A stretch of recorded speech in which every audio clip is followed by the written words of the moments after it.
बिस्मिल्लाहिर्रहमानिर्रहीम। नाज़रीन अस्सलाम वालेकुम। आप देख रहे हैं वाच टाइम्स और मैं हूँ आपका मेज़बान ताहिर नसीर। नाज़रीन आज फिर एक नए प्रोग्राम के साथ आपकी खिदमत में हाज़िर हूँ, क्योंकि चक्री का चक्कर ऐसा चल रहा है कि वहाँ की जो इलाका मकीन है वो बहुत ज़्यादा परेशान है। जिस तरह मैं ऑलरेडी आपको बता चुका हूँ कि चक्री का चक्कर नो गो एरिया, वहाँ पे जो पुलिस के ऑपरेशंस हैं वो ना होने के बराबर हैं। अब तो वहाँ पे सूरत हाल ये आ चुकी है कि एक और लैंड ग्रैबर साईं इनाम, उसने भी वहाँ पे डेरे डाल दिए हैं। लेकिन आज मैं जो प्रोग्राम कर रहा हूँ वो फिर ब्लू वर्ल्ड हाउसिंग सोसाइटी के ख़िलाफ़ है, क्योंकि उसके पास एनओसी नहीं है।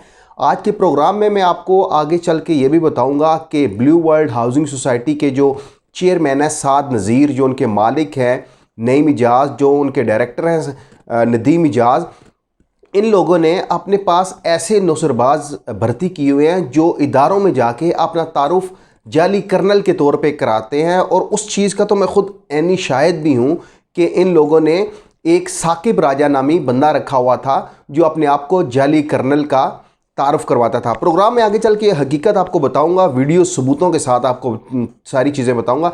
लेकिन मेरा प्रोग्राम करने का मकसद सिर्फ ये है कि ये जो गैर कानूनी हाउसिंग सोसाइटीज़ हैं चक्री में, आप देख लें अब्दुल्ला सिटी हो गया, ब्लू वर्ल्ड सिटी हो गया, मवीडा सिटी हो गया, नोवा सिटी हो गया, रुडन एनक्लेव हो गया, दीगर अलमक्का सिटी है, वहाँ पे दीगर कई हाउसिंग सोसाइटीज़ हैं जो गैर कानूनी है। उन लोगों ने ये इस कदर मजबूत कब्ज़ा माफिया है, बाअसर कब्ज़ा माफिया है कि ये गरीब शहरियों की ज़मीनों पर कब्ज़ा करते हैं, उसके बाद उनको कुछ पैसे देते हैं, फिर पैसे नहीं देते, उसके बाद कब्ज़ा कर लेते हैं। जिस तरह मैंने ब्लू वर्ल्ड हाउसिंग सोसाइटी का आपको बताया था कि आज मैं वो मैप चला रहा हूँ, आप वीडियो में वो मैप भी देखेंगे कि जहाँ पे इनका एक वो मेन दाखिली दरवाज़ा है जो इन्होंने ज़मीन किराए पे ली है। अब यहाँ पे सबसे जो अहम सवाल नाजरीन पैदा होता है वो ये है कि जिस सोसाइटी की मेन दाखिली दरवाज़ा ही किराए की ज़मीन पर हो तो वो सोचें वो सोसाइटी कैसे चलेगी।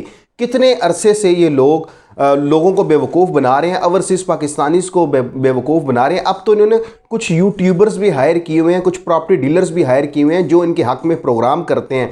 इसके अलावा आपको मालूम है कि कुछ दिन कबल किया मोटर्स वालों के साथ जो MOU साइन हुआ, उस हवाले से भी हमारे पास कुछ सबूत ऐसे हाथ लग चुके हैं कि जिन लोगों को गाड़ियाँ दी गई हैं वो लोग हैं जो इनके अपने थे, इनके ख़ास लोग थे। किसी भी प्रॉपर्टी डीलर को, किसी भी उस ऐसे शख्स को गाड़ी नहीं दी गई जिसने इनको इन्वेस्टमेंट ला के दी थी। सिर्फ आवाम की आंखों में धूल झोंक रहे हैं, प्रॉपर्टी डीलर्स की आंखों में धूल झोंक रहे हैं कि वो ज़्यादा से ज़्यादा आप मछलियाँ पकड़ के लाएं ताकि इन लोगों का रोज़गार और बढ़े। और ये लोग जिस तरह भी हो सके, साद नज़ीर, नईम इजाज़, नदीम इजाज़, ये लोग आवाम को अरबों रुपए का चूना लगाएं। ऑलरेडी नैब इनके ख़िलाफ़ इंक्वायरी भी कर रहा है।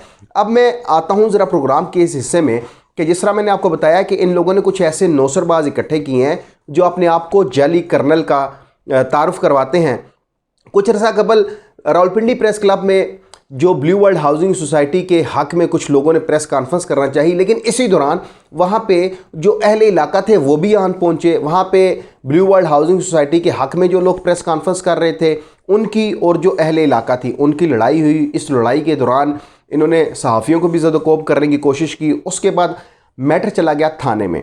अब ये मेरी आंखों के सामने, ये इसका चश्मदीद गवाह मैं ख़ुद हूँ कि जब थाने में उनकी गाड़ी बंद होती है तो एक साकिब राजा जो अपने आप को जाली कर्नल ज़ाहिर करते हैं, वो कहते हैं कि मैं हसास इदारे का जाली कर्नल हूँ, लेकिन वो होते नहीं है। जब हम उसकी इंक्वायरी करते हैं, ये तस्वीरें मैं साथ उनकी चला रहा हूँ कि वो भी इतने बड़े, अब इतलात ये भी मौसूल हुई हैं कि साकिब राजा साहब किसी और हाउसिंग सोसाइटी में बैठे हुए हैं और वहाँ पे भी वो आवाम को बेवकूफ़ बना रहे हैं, आवाम को चूना लगा रहे हैं, क्योंकि वो बातें बहुत अच्छी करते हैं। लेकिन जब ये सीन चला, जब थाना सिटी में बात पहुँची तो साकिब राजा साहब अपने, जिस तरह ये जो कब्ज़ा माफिया होता है, इनका एक ऐसा प्लान होता है कि जब ये लोग आते हैं तो 5, 7, 10 लोग अपने साथ लफंगे टाइप साथ लेके आते हैं ताकि एक रौब पैदा हो।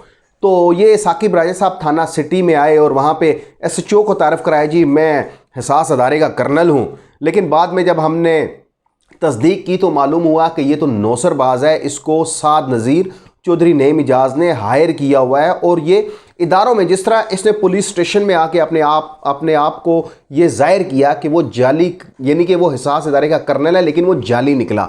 बाद में और भी कई महकमा माल के कई ऐसे लोग हैं जिनसे हमारी बात हुई, उन्होंने कहा जी बिल्कुल ब्लू वर्ल्ड हाउसिंग सोसाइटी गैर कानूनी है।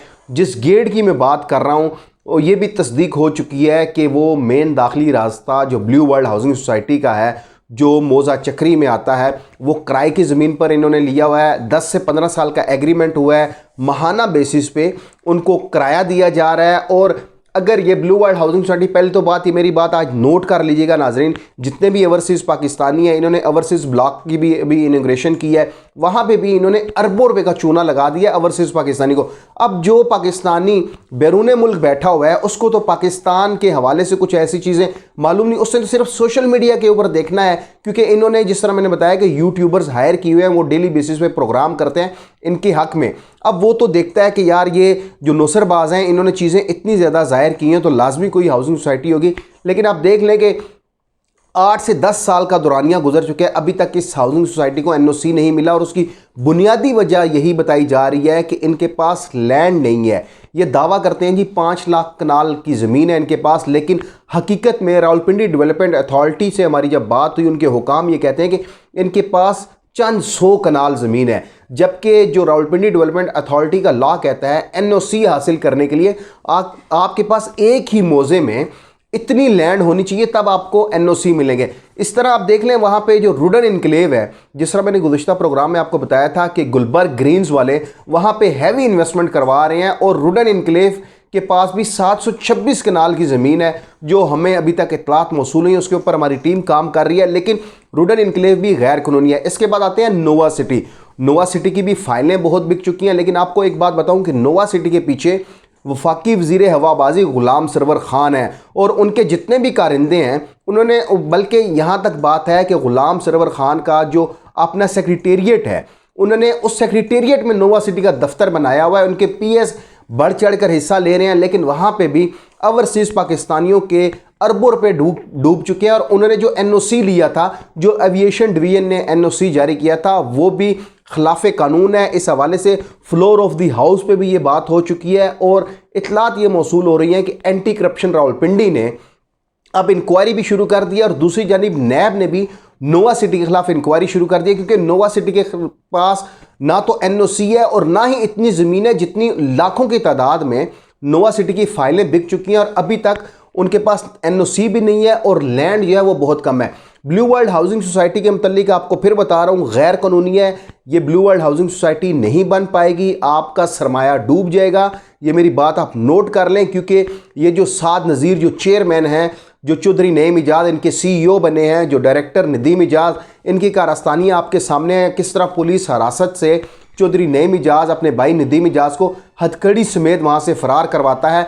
अब ये सीन बन चुका है कि नैब ने जो इंक्वायरी शुरू की थी वो भी तकरीबन ब्लू वर्ल्ड हाउसिंग सोसाइटी के जो खिलाफ थी वो हतमी मराहिल में दाखिल हो चुकी है। अगले प्रोग्राम में आपको मैं नदीम इजाज़ के मुतालिक बताऊंगा कि 2016 में नदीम इजाज़ सियाल गांव में क्या करता था, कैसे इनकी एक होटल में मुलाकात हुई, ये फिर लाहौर में गए, इन्होंने लोगों को शीशे में उतारा, शीशे में उतारने के बाद इन्होंने अवाम को लूटना शुरू कर दिया। अगले प्रोग्राम तक के लिए अपने मेज़बान ताहिर नसीर को इजाज़त दीजिए। अल्लाह हाफिज़।